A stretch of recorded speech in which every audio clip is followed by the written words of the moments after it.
판자더라. 아멘. 여러분, 등용문이라는 말을 잘 아시죠? 출세를 하기 위해서 거쳐야 하는 그 관문을 말합니다. 이 등용문에 관한 그런 재미난 이야기 하나 들려드릴게요. 토끼가 운영하는 연예 기획사가 있습니다. 연예인들을 이렇게 모아서 관리하는 회사이지요. 그 연예 기획사에 거북이가 이렇게 갔습니다. 숨을 헐떡거리면서, 선생님, 제가 춤추는 가수가 되는 게 정말 꿈이거든요. 그런데 이곳이 댄서의 등용문이라고 해서 왔습니다 라고 했어요. 토끼가, 아니 여기까지 오는데 얼마나 걸렸어? 라고 물어봤더니 한 7박 8일은 걸렸습니다 라고 한 거예요. 그래서 토끼 선생님이, 아니 그러면 아니 이렇게 느려서 무슨 춤을 추겠다고, 한 동작을 배우는데 한 2박 3일은 추겠네 라고 한 거예요. 그랬더니 거북이가, 근데 선생님, 얘는 되는데 왜 저는 안 되죠? 라고 물어본 거예요. 왜 난 안 되죠? 그랬더니 토끼가 하는 말이, 쟤는 꿈틀거리는 재주도 있잖아 한 거예요. 그러니까 거북이 옆에 누가 있었냐면 지렁이가 있었던 거죠. 여러분, 짧은 이야기지만 이 속에 등용문이라는 그 의미가 함축되어 있습니다.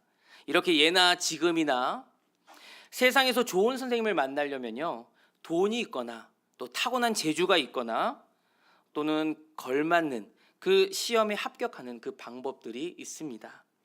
근데 하지만 이틀을 거부하고 또 이틀을 깬 분이 있으십니다. 바로 오늘 말씀에 등장하는 예수님이십니다. 우리가 이것부터 눈여겨보면 좋겠는데요, 14절에 12를 세우셨다라는 말이 나옵니다. 세우셨다는 말이 눈에 들어오는데, 이것은 우리가 시제, 즉 시간적 의미가 언제였냐라고 봤을 때는 과거입니다. 그러니까 무슨 의미냐면, 예수님이 12제자 외에 다른 제자들을, 다른 사도들은 세우지 않았다라는 거예요. 딱 여기서 끝났다라는 거예요. 그리고 제자들을 임명하신 것은 예수님이 딱 한 번 하셨던 일입니다. 그래서 여러분, 내가 이 시대에 예수님으로부터 보냄받은 사도다라고 하면서 그 권세, 즉 권위와 세력, 그 힘을 가지려고 하는 그런 주장을 하는 사람들은 잘못이다라고 얘기를 하는 겁니다. 자, 예수님이 부르셔서 세우셨던 그들 외에는 사도로서 권위를 갖는 이가 없다라는 것이죠. 또 하나 눈여겨볼 건 무엇이냐면, 예수님께서 12사람을 세우시는 그 장면에 원하여라는 단어가 있습니다. 그리고 원하여라는 그 주체는 예수님이십니다. 많은 다 그 중에 그 당시에 많은 사람들이 예수님을 막 이렇게 따랐습니다. 하지만 예수님께서 원하여서 따로 이렇게 불러서 세우셨던 그 사람들이 그 12명이라는 거예요. 이 사람들은 시험을 쳐서 예수님께 선택받은 것이 아닙니다. 하나님이 이스라엘 백성들을 사랑으로 선택하셨던 것처럼 예수님이 그들을 그냥 사랑으로, 은혜로 선택하신 거죠. 또 하나 있어요. 12사람을 세우시는 그 장면에 포함된 특별한 그런 설명 부분이 있습니다. 그건 무엇이냐면 산에 올라서입니다. 어쩌다 보니 산에 오른 것이 아니고, 또 어떻게 보면 갈릴리 해변에서 그 주 무대가 이루어졌었는데, 갈릴리 해변에서 제자 임명식을 해도 뭐 상관없지 않을까, 그렇게 생각할 수 있습니다. 그러나 그렇지 않다라는 거예요. 예수님은 의도적으로 산에 오르셨습니다. 모세가 시내산에 올랐던 그 상황과 그 의미를 연결시키고자 했던 것이고, 그래서 예수님이 산에 오르셨던 거예요. 여러분, 예전에 그 시내산은 애굽에서 종살이하던 히브리인들을 하나님의 백성으로 삼는 장소가 되었죠. 그 언약 체결식에서 백성의 대표자들이 따로 선정되어서 산에 올랐습니다. 출애굽기 24장에 보면 모세와 또 아론과 그의 아들들, 그리고 70명의 장로들이 함께 올라갑니다. 하나님이 그들을 가까이 오도록 했어요. 백성을 가나안 땅으로 이끌어 가시는 그 하나님의 일에 참여시키고자 한 것이죠. 그래서 대표자들로 그렇게 하도록 하셨습니다. 제가 마가복음을 몇 번 지금 설교하는 그 중에 새 출애굽이란 말을 많이 사용했어요. 새 출애굽. 여기서도 새 언약 백성을 창조하시러 오신 예수님, 그 예수님도 일종의 대표자를 택하시고 세우신 것과 같이 함께 연결이 되어집니다. 예수님의 그 하나님의 나라 그 사역에 그 제자들을 참여시키시고 사역을 이어가도록 하시는 것이죠. 여러분, 예수님의 사역이 엉뚱한 것이 아니라 이처럼 구약을 배경으로 한 것이라는 것을 또 오늘도 다시 한번 우리가 알게 됩니다. 그래서 이것도 우리가 감을 잡을 수 있는데, 그럼 왜 하필이면 12명이냐? 다 아시죠? 12제자는 구약 이스라엘 백성을 이루었던 그 12지파를 상징하고 있습니다. 예수님의 의도가 엿보입니다. 제자들을 통해서 이제 다시 하여금 새 출애굽, 새 이스라엘을 세우려고 하셨던 것이죠. 그래서 12제자가 새 이스라엘의 대표자로 세워진 것입니다. 자, 이제 제자들에게 주어진 임무를 좀 한번 살펴보겠는데요. 예수님이 따로 제자들을 세우신 이유, 그건 크게 두 가지가 있습니다. 그 첫 번째로는 예수님과 함께 있는 것이었어요. 오늘 말씀을 보면 예수님과 함께 있는 것이었습니다. 여러분, 예수님의 제자는요, 무엇을 하느냐보다 누구와 함께 있느냐가 본질적입니다. 좀 뜻밖이지 않습니까? 사역 이전에 우리의 존재와 삶의 방식에 그 차원을 얘기한다는 것이 참 이상합니다. 사실 요즘에 많은 교회들이 새 가족이 오면 아이고 달란트가 뭐예요? 아이고 찬양 잘하시네요. 아이고 잘 섬기시네요. 그러면은 그냥 뭐 당장 그 다음 주에라도 사역을 막 같이 함께 하고 싶은 그 마음이 얼마나 큰지 몰라요. 아직 새 가족은 준비되어 있지 않은데요. 예. 이처럼 지금 예수님은 사역 이전에 너가 누구냐? 너하고 나하고 관계는 어떤 관계이냐? 라는 것을 먼저 물어본 것입니다. 내가 예수님의 제자인가? 이것은 내가 누구와 함께 있느냐로 결정이 됩니다. 예수님과 함께 있는 사람, 또 예수님과 함께 하기를 늘 즐거워하는 사람, 그 사람은 바로 예수님을 따르고 있는 것이죠. 제자들을 예수님이 직접 삶으로 가르치겠다는 의도가 있습니다. 실제로 제자들이 예수님이 계셨던 곳에 어느 곳이든 거의 대부분 함께 했었죠. 예수님과 동참했습니다.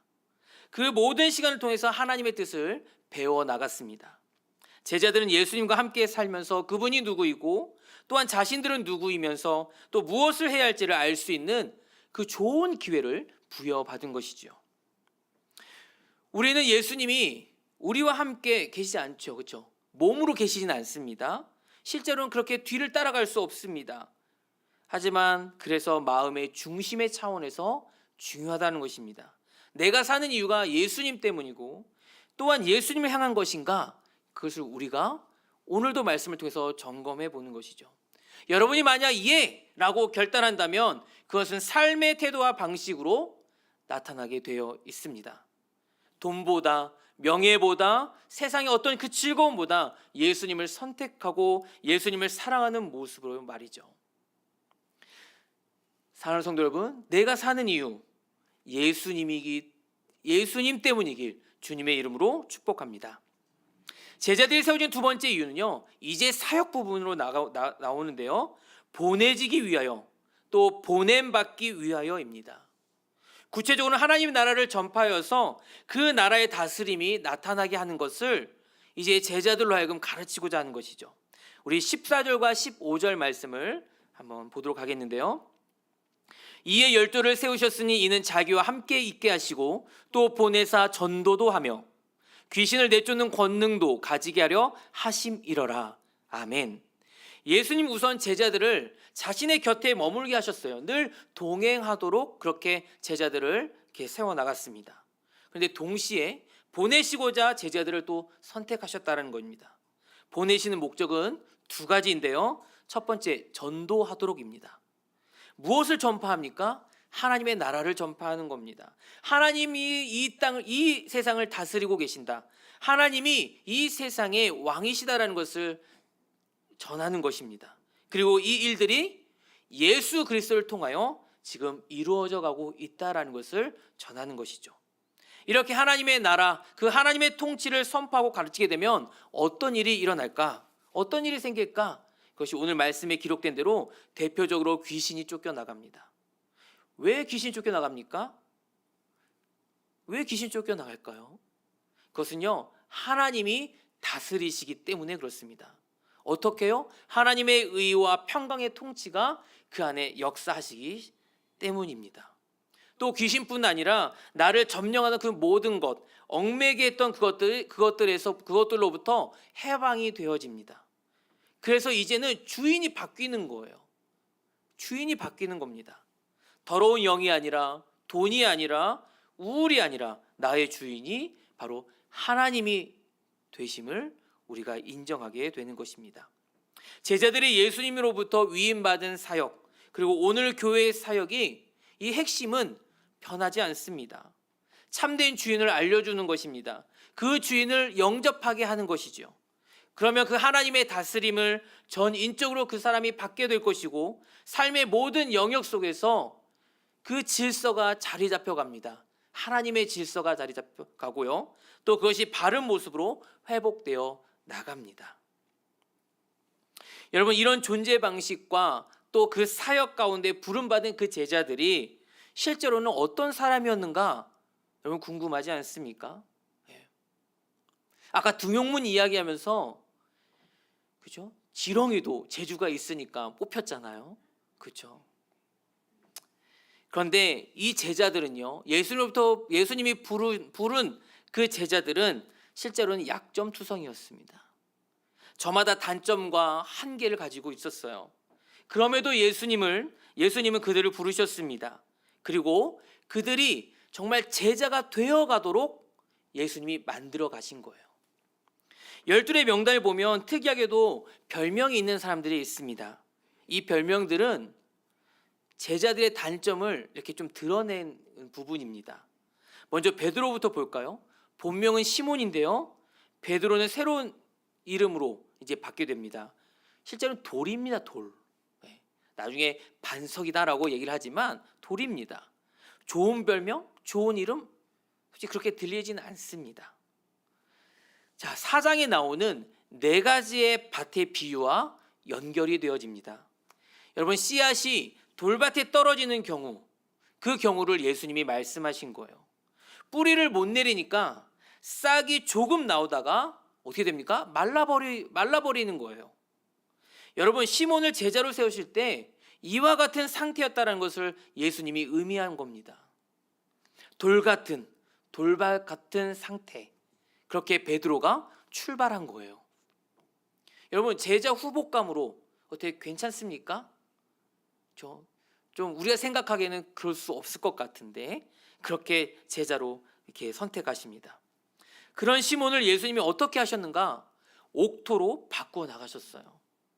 3번이나 예수님을 모른다고 부인까지 했지만 기다려주시고 용서하여 주시고, 비로소 주님의 그 사랑으로 충만하게 하여서 다시 하여금 사명을 기억하게 하고 사명을 회복하게 하도록 예수님이 계속 끊임없이 만져주셨습니다. 여러분, 우리 자신은 어떻습니까? 베드로보다 낫습니까? 조금만 어려움 생기면 예수님을 잊고, 또 기도하며 바라는 대로 안 되면 또 시험 들고, 그런 우리를 너무 잘 아시지만, 약점투성이지만 예수님 우리를 제자로 삼으시고 빚어 나가십니다. 여러분, 또 세베대의 2 아들 야고보와 요한이 있는데 이 사람들도 별명이 있습니다. 보아너게, 즉 우레의 아들들이었습니다.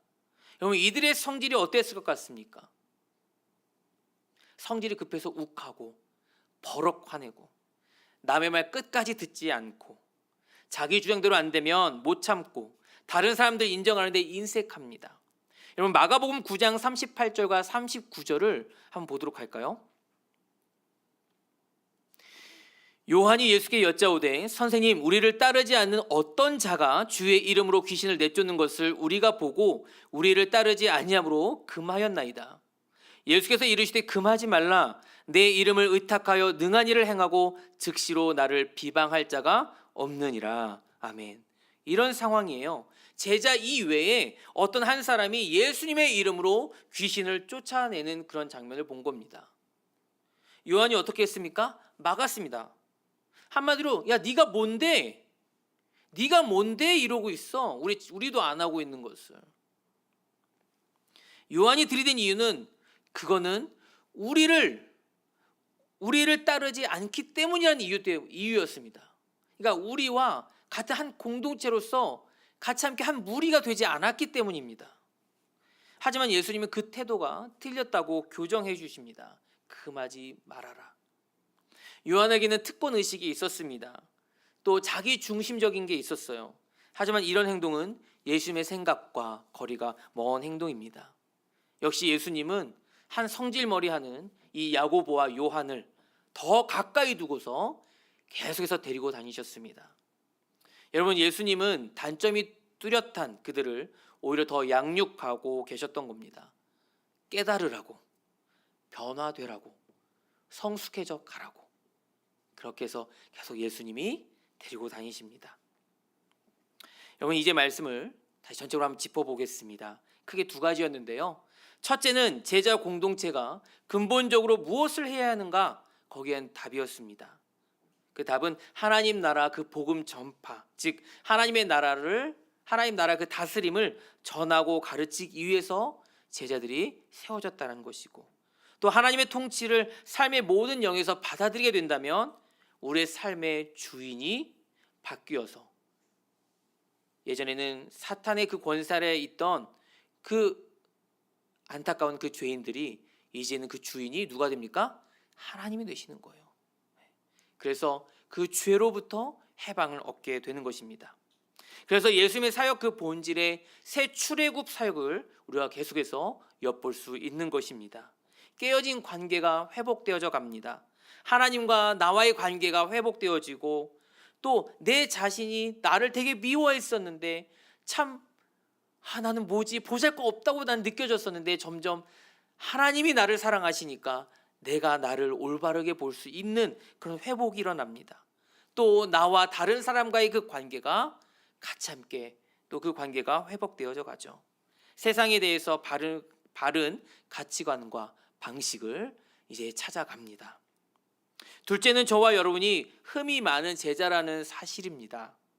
죄송하게도 또 그리고 감격하게도 이런 우리를 예수님께서 계속해서 견뎌주시고 그리고 기다려주신다는 것을 꼭 기억하셨으면 좋겠습니다. 그러니 우리 공동체에서도 또 우리의 삶 안에서도 우리도 서로를 기다려줄 수 있어야 해요. 서로가 인내해줘야 합니다. 오래 참아야 해요. 이렇게 우리도 함께 예수님을 따라가기를 원합니다. 네, 또 함께 성장하고 성숙해져 가기를 바랍니다. 또 하나 우리가 단점들 다 가지고 있는데요. 그 단점들이 이렇게 불쑥불쑥 올라오죠. 튀어나옵니다. 근데 그러지 않기 위해선 겸손과 그 예수님이 보였던 그 신중함의 태도로 서로를 섬겨나가고 또 교회를 섬겨나가야 할 줄 믿습니다. 사실 저도 약점이 너무 많습니다. 그런데도 엄청 예수님이 저를 사랑해 주신 것을 알게 된 거죠. 예수님 저를 오래 기다려 주셨습니다. 지난날을 돌아보면 부끄러운 일들이 너무 많아요. 근데 오래 지난 날을 볼 것도 없습니다.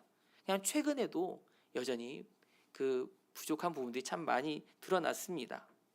모난 부분들이 참 많았는데 예수님을 믿으니까 이 정도이겠죠, 그렇죠? 예. 여러분, 저 사람은 왜 그러지라고 하지 마시고요. 야, 그래도 예수님 믿으니까 저 정도 되는 거 아닌가? 지금 모난 부분이 지금 점점 예수님 때문에 정해지고 있지 않는가? 아름다운 돌로 지금 만들어지고 있지 않나? 이렇게 생각해 주시면 좀 더 오래 기다려 줄 수 있을 것 같습니다. 베드로처럼 다듬어지지 않은 모난 돌이 바로 저의 상태였고 또 우리 사람의 상태입니다. 여전히 주님의 말씀으로 모난 부분을 깎으려고 여러 훈련들을 지금 거치게끔 지금 저를 인도하고 있구나라는 것을 저도 항상 느끼고 있습니다. 예수를 따르는 우리 성도님들, 우리는 은혜로 주님의 택함을 받은 줄 믿습니다. 우리의 연약한 부분이 참 많은데도 먼저는 늘 주님이 함께 있는 것을 믿으시기 바랍니다. 그래서 주님과 나의 관계는 더 친밀한 관계로 회복되어져 가고 날마다 새롭게 되어서 하나님 나라 복음 전파를 위해 보냄받은 사명자로서 쓰임받기를 주님의 이름으로 축원합니다. 우리 찬양하겠습니다.